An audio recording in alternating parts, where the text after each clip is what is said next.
why is it becoming so much more polarized if there is a strong support for academic freedom?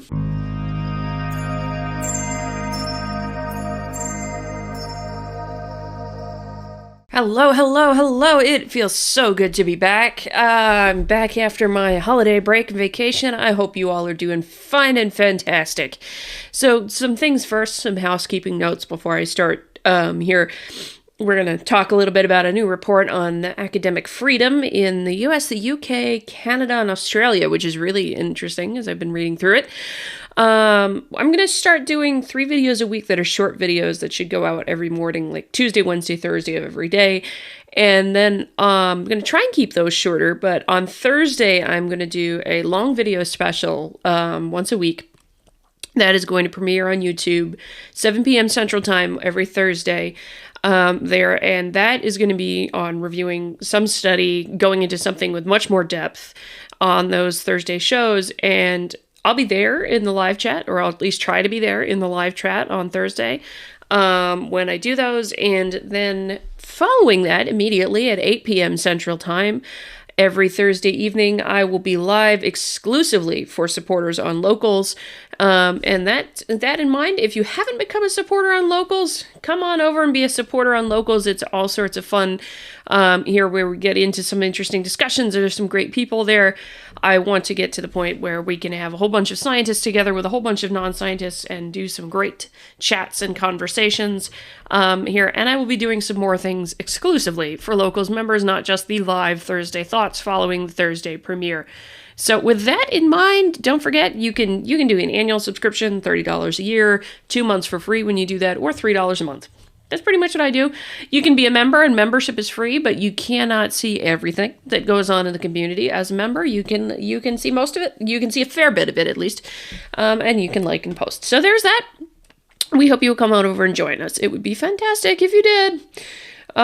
Okay, so recent report that was released, and I'm going to be catching up on some things in other videos that have gone on since I was gone. Is academic freedom under threat? This is a publication of the Legatum Institute, which has been looking at this intensely for some time. I'm going to read through some of it. I will link it, of course, for you in the description. I encourage you to go look at it. But there are some very interesting things in here that are to be observed. And it is a report very much entitled, Is Academic Freedom Under Threat? January 2022 release. We'll read the executive summary, and then there's a few things I want to point out just to make the point here, because I think there's some things that this report did great, and other things that I'm like, ugh, you could have done that better. Come on, folks. I am still waiting on certain things, and there's something I do want to talk about. Anyway, executive summary, shall we? To hit the major points here. Recent years have seen a global debate about threats. Hang on, you know what? That's better. For myself and everybody else.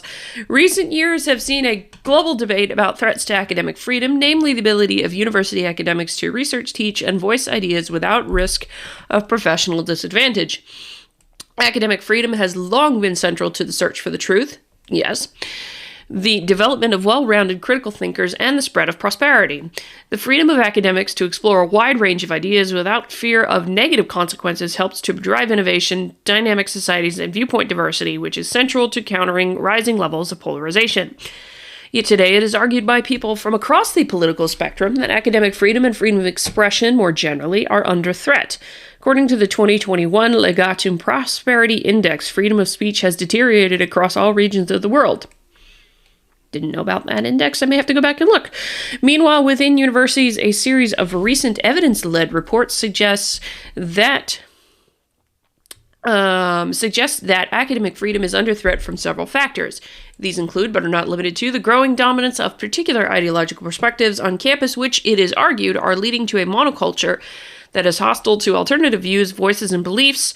Evidence that university academics and students who do not share these perspectives are experiencing a hostile environment on campus and, as a result, are self-censoring their views, a growing tendency to prioritize student satisfaction over academic freedom and closely related to prioritize emotional or psychological safety of students over the pursuit of the truth, reason, and objective inquiry, which necessitate exposure to uncomfortable, challenging, and/or controversial ideas.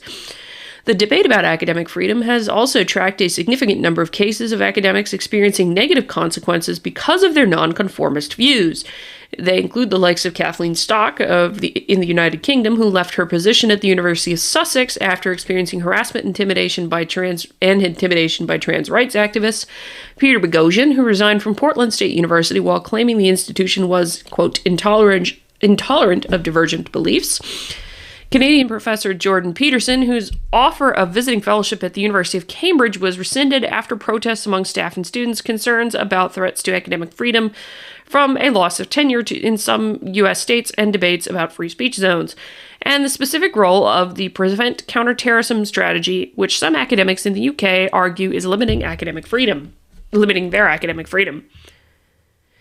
In late 2021, this debate over threats to academic freedom was also reflected in the arrival of an entirely new institution, the University of Austin, which aims to offer an alternative to what it calls illiberalism on campus. I've covered a lot of this stuff. They didn't include in here things like the issues with Dorian Abbott. I covered Peter Boghossian. I didn't quite get the chance to look into Kathleen Stock and what happened with her, but you get the point. There's an awful lot of these kinds of things that seem to be happening and very kind of prominent at this point. In this report, we contribute to this global debate by reporting findings from a new and unique survey of academics who are currently working in some of the world's leading universities in 4 democracies: Australia, Canada, the United Kingdom, and the United States. Our aim is not to politicize the debate or fuel further polarization, but merely to report our findings and contribute to the ongoing discussion. Bravo. That I actually very much appreciate. That's all you're about to do here is just say, this is what we found. Our survey, which includes academics from Harvard to Princeton, Oxford to Cambridge, Toronto to McGill, and Australian National University to Melbourne, offers unique insight into the views and values of the world's leading intellectuals. It allows us to probe their ideological beliefs, their support for academic freedom and free expression, and the extent to which they tolerate nonconformists and are comfortable with the growing politicization of higher education. Now, again, I know my focus on this channel is specifically with respect to STEM, and I am sorry I'm still having microphone issues, so we're going to try and get that sorted out sometime in the next couple of months. Bear with me as I figure out what the heck is wrong with my microphone, that I'm cutting in and out a little bit. But higher ed is the training ground for the next generation of STEM scientists. It's the training ground for the next generation of STEM scientists, and hence the reason we think about what's going on in higher ed as being important to how the next generation of STEM does their job.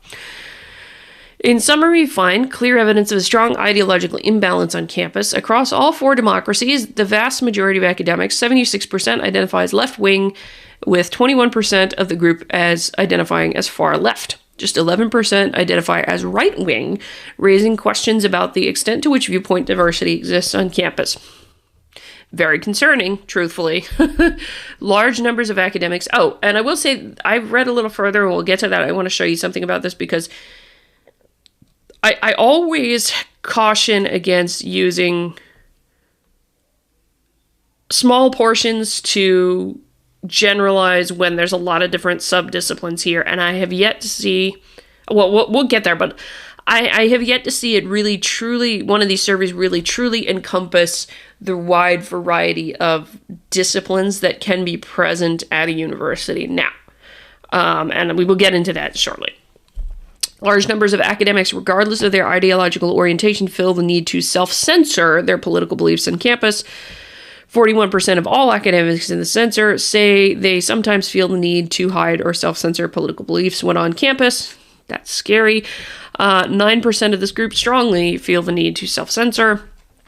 UK, 35% of academics feel the need to self-censor compared to 29% Australia, 44% in Canada, and 50% in the United States.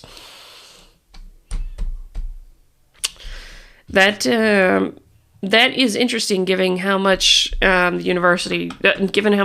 United States prizes freedom of expression. Consider that as very concerning at this point when we get into this further. While large numbers of academics are self-censoring, academics who identify as right-wing, who comprise a small minority on campus, are considerably more likely to self-censor. 75% of right-wing academics, say that again, 75% of right-wing academics feel the need to self-censor compared to 35% of left-wing academics. Most right-leaning academics in elite universities feel unable to reveal their political beliefs. I agree with this sentiment. I agree with this sentiment very much so. I do not feel like I can safely speak my mind on campus, on the campus that I work on. It's part of the reason I don't mention which campus I work on this YouTube channel. You know, it's a very true statement for me, very much so. I'm openly said I'm quite conservative, politically leaning. Here on this channel, I've said it. I don't feel like I can really honestly talk about that all that much on the campus that I work in. And given that I am a research scientist and actually I don't teach. I'm not a teaching member of faculty at all. I am a research scientist. I'm a staff person. And so you think about that, because I believe, if I remember correctly, we'll get to the methods in a section, because I want to point out a couple of things in the methods to keep in mind when you're reading about the results of the survey. That's important to keep in mind. Always check the methods. I will always say that.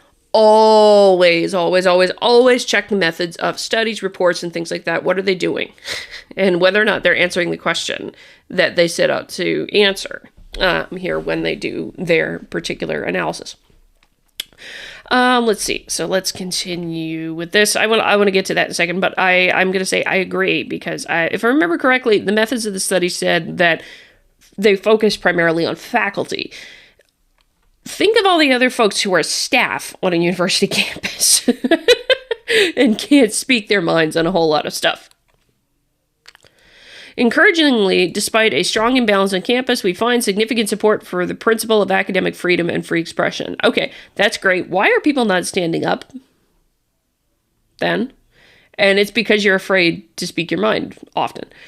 But at the same time, we also find that large numbers of academics openly dislike groups who do not conform to the dominant left-wing ideology. Overall, 64% of academics feel positively about people who support left-wing parties. Only 10% feel the same way about people who support right-wing parties. Let's see. Consider something of the animosity that's still there. Asymmetry in how each side views the others. While 70% of left-wing academics openly dislike right-wing voters, only 76% of right-wing academics feel the same way about left-wing voters. Academics are far more likely to say they feel positively about supporters of specific social movements such as Black Lives Matter than supporters of right-wing parties. Worryingly, we also find a sizable minority of activist academics who prioritize ideological goals over academic freedom. Sizable minority of 1/4 of academics. That is a really poor phrasing, I gotta say. You could just say 1/4 of academics. Really. Which is scary when you think it's 1 in 4. In our sample, do not think limits on freedom of speech undermine the principles on which universities were founded. 1/4 believe the ideological goal of social justice should always be prioritized, even if it violates academic freedom. Close to 1/4 do not support exposing students to speakers who might offend them, and close to 1 in 5 people think 1 in 5 think people who hold extreme views should not be free to express them openly in a democracy.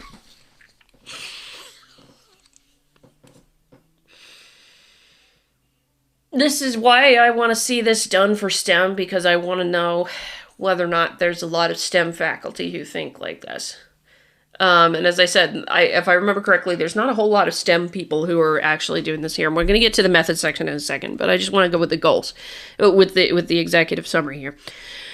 We also find considerable support for the politicization of higher education, including the use of diversity statements whereby academics applying for jobs are required to voice their commitment to equity and diversity, as well as support for university administrators making political statements on campus. Nearly 6 in 10 academics in our samples, 57%, Think requiring job applicants to write diversity statements is a justifiable requirement, rising to 65% amongst left-wing academics.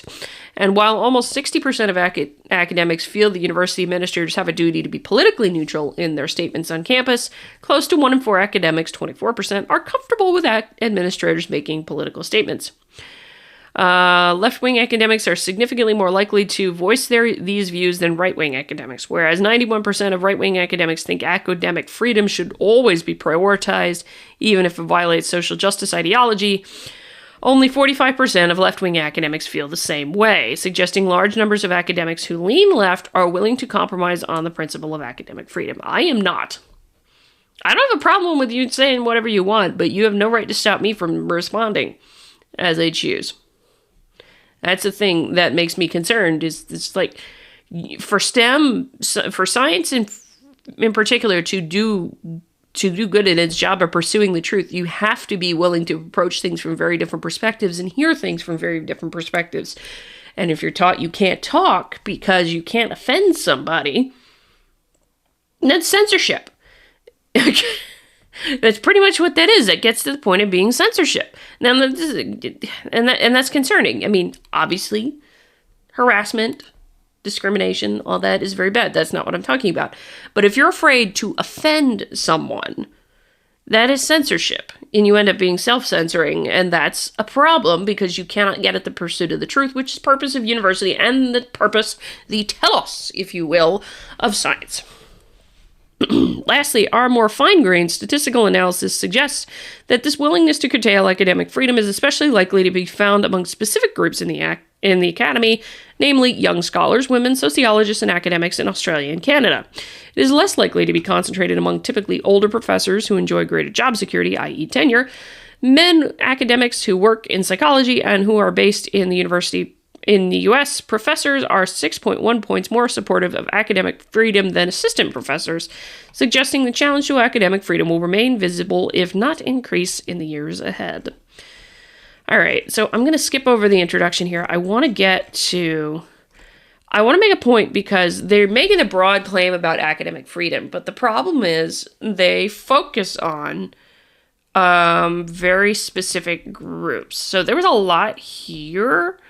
And this paragraph is actually kind of key, because I wanted to point it out because of the issue I have with the methods of these things.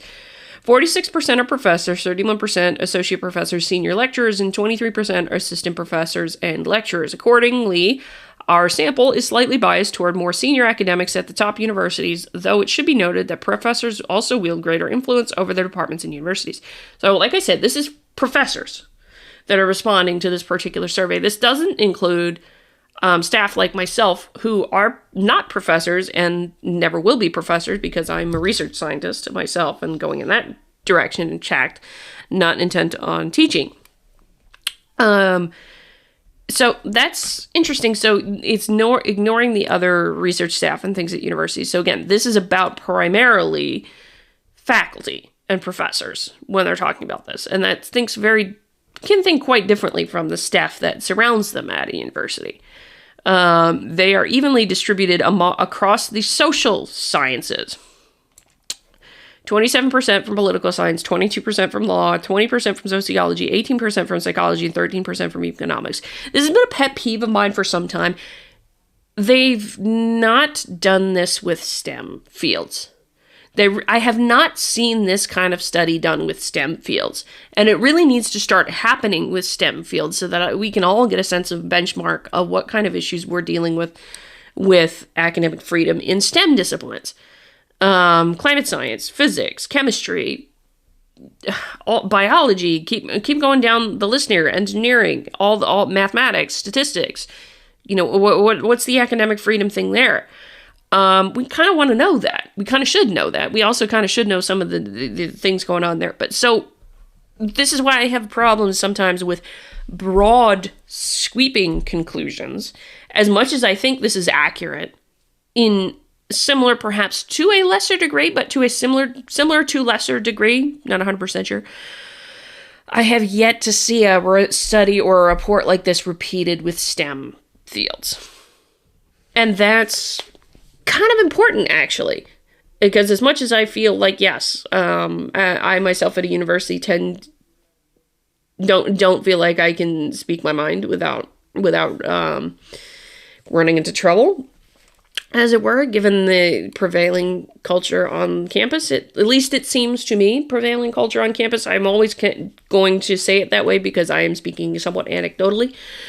And so there is that. So I don't like to take this and draw a conclusion about what's going on in STEM fields when it is quite obvious that the fields that they were looking at are social science fields, political science, law, sociology, psychology, and economics, which doesn't necessarily correlate to the pragmatist that exists in this. Well, I'm not going to say we're all pragmatists, but STEM is vastly different from the social sciences and how we operate. So. And the kinds of work that we do. So that's one of the only reasons I wanted to bring this up in these two particular things with the methods. And then beyond that, I wanted to bring up some of the graphics. So here, and like I said, I encourage you to go back here and look at this. But so let's see, we got left and right academic placement, overwhelmingly left-leaning here, right? Or a more left-leaning bias. Again, remember, this is primarily social sciences is what they're doing here. So it's not necessarily representative of everybody here. And again, I want to see this repeated for STEM disciplines. It just hasn't been. Left, right by discipline. This is another good one to look at. Economics, law, psychology. Moderately left, a bunch of moderately left in psychology. Wow, strongly much more left in sociology. Anyway, okay, so this was a question that was asked. Strong left-wing skew is also reflected in views of academics toward a range of social and cultural issues when asked to name three most important issues: equality and inequality, income and wealth, the coronavirus, the environment, and racism. When asked to select the single most important issue, racism is a major problem compared to 39% who identified on the right. Left-wing skew. So this is the figure related to that. Let's see. So it's like 80 some odd percent here of academics in the United States look at systemic institutional racism as a problem. Again, carefully consider this is the social sciences we're talking about. This is not necessarily representative of STEM fields, so just don't panic necessarily thinking this is representative of entirely everybody in U.S. academia. Though this is also a concerning thing right here, that more than half of the U.S. public thinks systemic and institutional racism is a problem. However, I would have to note something here. No definition of what that is, probably. No definition of what that is. Probably. I would question whether or not any of that was defined in a survey, kind of thing. And often it's not. When you're asked a question like this, you're just usually I've seen it done in surveys where you just spit out the question. Do you think this is a problem? Rated X, Y, Z, You know, how much do you agree, disagree on a Likert scale? Those kinds of things. So just bear that in mind. I have high doubts that they would have defined what they mean by systemic racism here. Okay. This is a rough graphic to read. I'm going to have to point that out to the authors. This is not great, but this is where we get into is somebody intolerant of another group. And this is to say, oh goodness, let me see, figure 4. This is again why I question some of this kind of stuff here. Because I think this is left-leaning academics. I think figure 4 is specifically left-leaning academics and how they feel about right or left-leaning voters.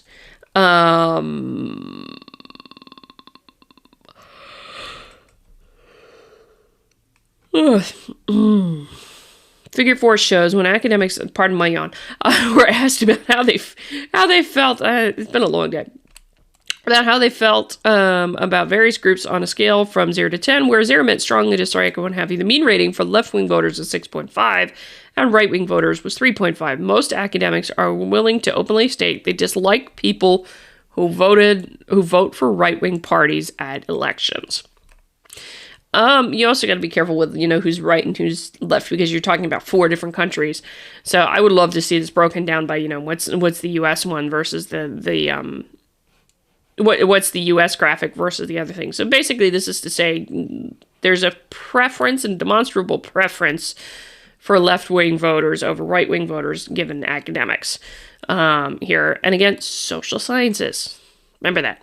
I sometimes feel the need to hide or self-censor my political beliefs when I am on campus. This is not a good thing that people feel they have to censor. It's pretty evenly split when you look at the exact numbers here. But I think, let me see, overall is shown in figure 6, 75% of academics who self-identify as right-wing. So figure 6. Okay. 75% of academics who lean right feel the need to hide or self-censor their beliefs when on campus, when only 35% of academics who lean left feel the same way. Now, this is interesting with some of these dot plots and what have you, in that it seems to be fairly skewed this way.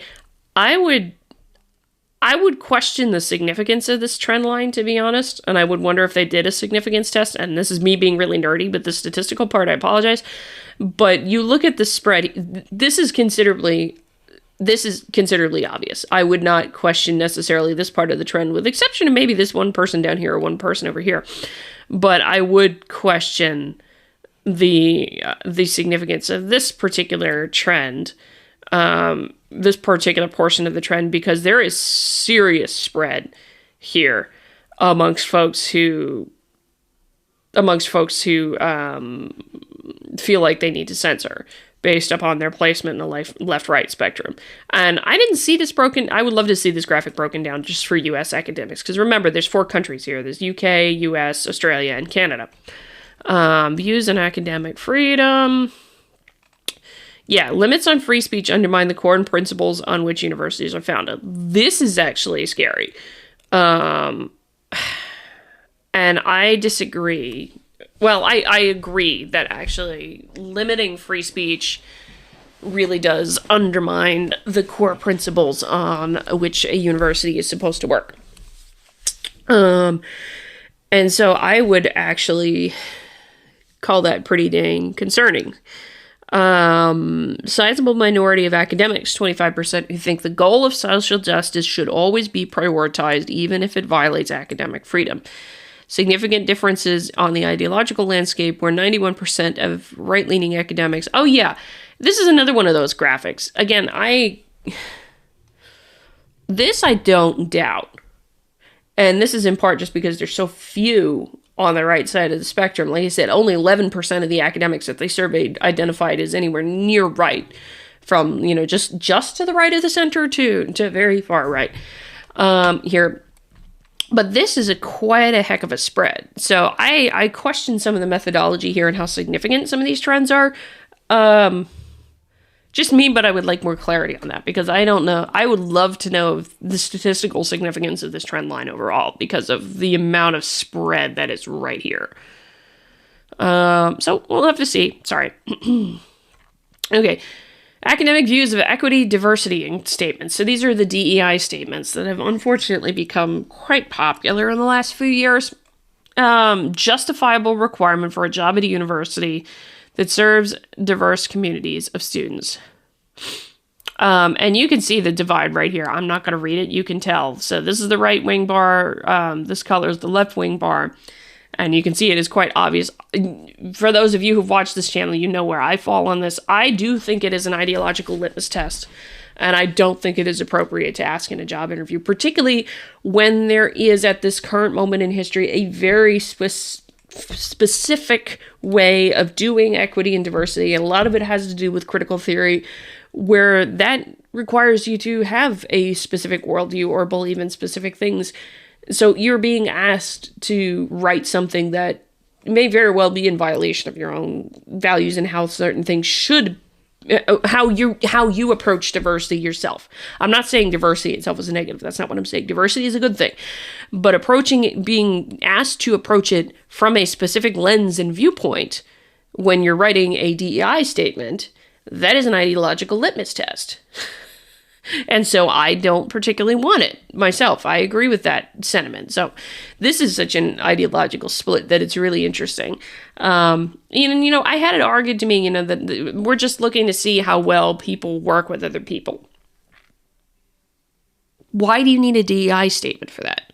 Is my immediate question there. Why would a DEI statement not give you something other than just like, why would a DEI statement give you that? Why not just ask people to detail the tough time you had navigating working with other people, and then make sure you can list one of your references who were involved with that? Why not ask that? So same thing with like the compassion thing. Does having a DEI statement make you more compassionate? No, not necessarily. So there's a lot of those kinds of things there. I'm not going to dwell on that. You already know my views. If you watch this channel, you know my views on the DEI statements. I fall in the camp of that's an ideological litmus test. Let's see. Okay.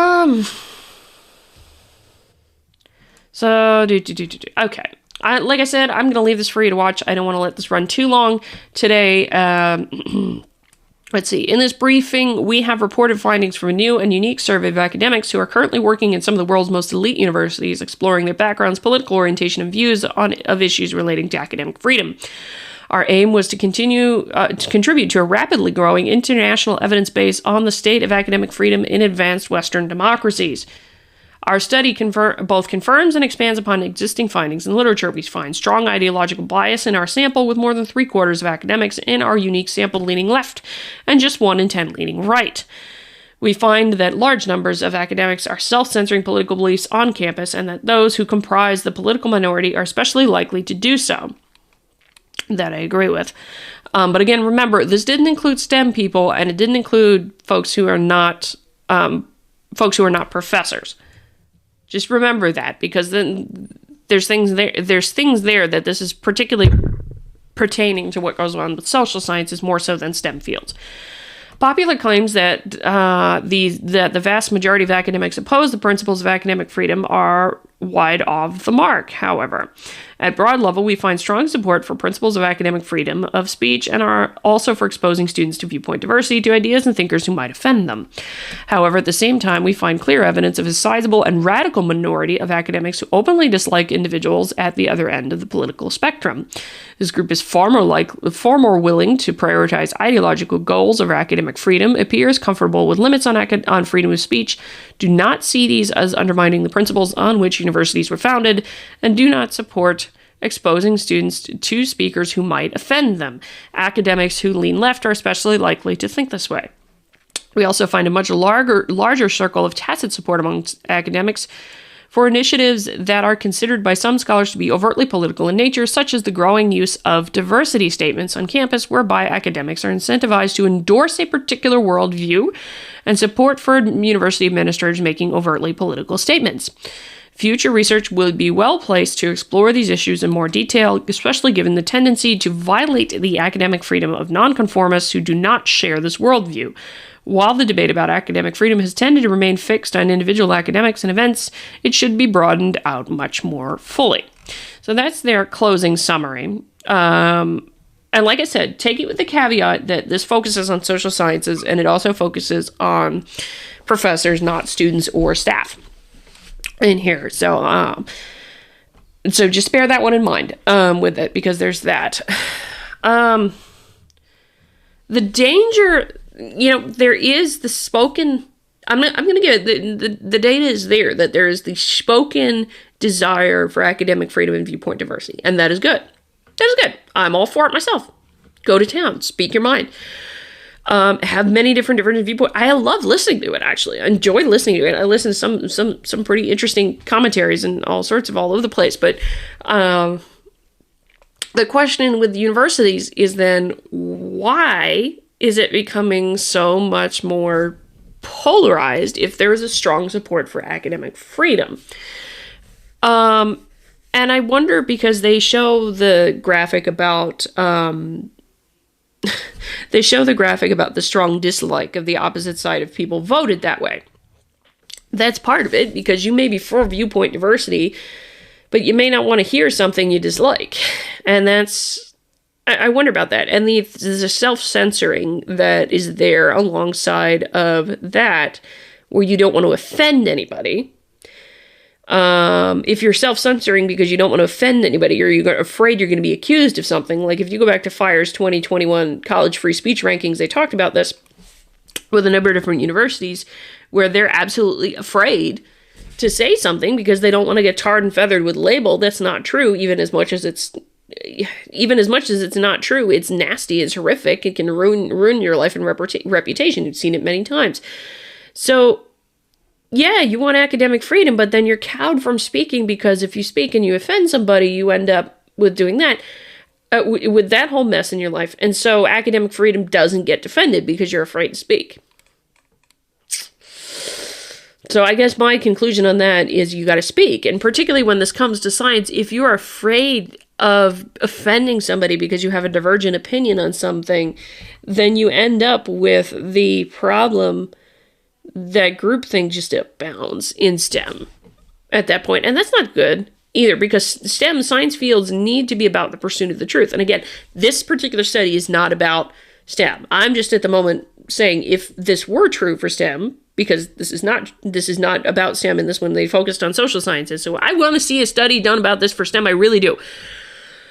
But you can go on and you can see the potential problem, and where you're prioritizing ideological goals over academic freedom, prioritizing ideological goals over the pursuit of the truth, that leads to Lysenkoism. And Lysenkoism was all about whatever suits the ideology, not what is true. And that is where it gets really bad, when you train the next generation of scientists to be more about their ideological goals than to be about pursuing the truth. And that is what my primary concern is when I see more studies and things like this here. So that's it for now. I'm not going to let this run any longer than that. Like I said, I'm going to try and keep it short for videos like this one, except for the Thursday long vid. Anyway, that's it for now. Let me know what you think. If you like the video, hit the like button on the way out the door, comment on the video, share the video, subscribe to the channel, all that good jazz. Don't forget, come on over to Locals and join us, where we have some fun there talking science all the dang time, and you get more chances to interact with me, of course, on the Thursday Locals exclusive live chat for local supporters only, if you become a supporter at shiosophia.locals.com. That's it. Until next time, I'm Adrian. I hope you stay curious, my friends.